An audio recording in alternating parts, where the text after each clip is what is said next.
আমি অনেক বড় ভুল করেছি। সন্দেশের মতো ছেলেকে আসলে আমি দূরে ঠেলে দিয়েছি, অবহেলা করেছি। আমি কাজটা ঠিক করিনি।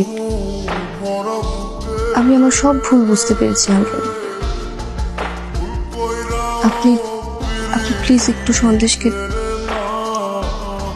বলুন। সন্দেশ,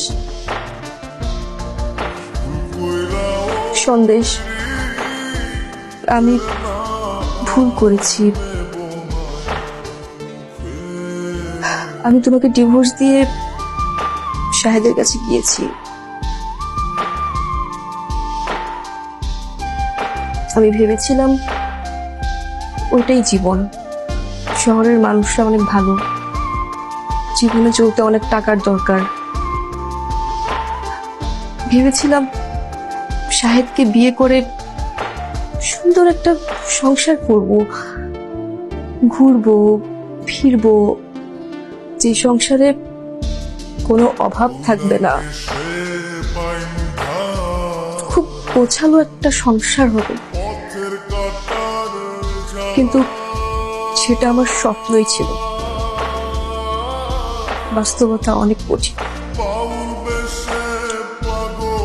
বাস্তবতা বুঝতে গিয়ে সব ফেক মানুষদের মাঝে আমি আসলে সত্যিকারের ভালোবাসাটা খুঁজে পাইনি। আমার কাছে বারবার তোমার কথাই মনে হচ্ছিল যে সন্দেশে আমাকে সত্যিকারের ভালোবাসবে। আমি জানি আমি এই কথাগুলো বলার কোনো যোগ্যতা রাখি না,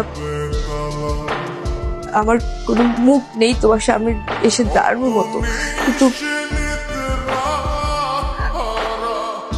আমি নিরুপায়।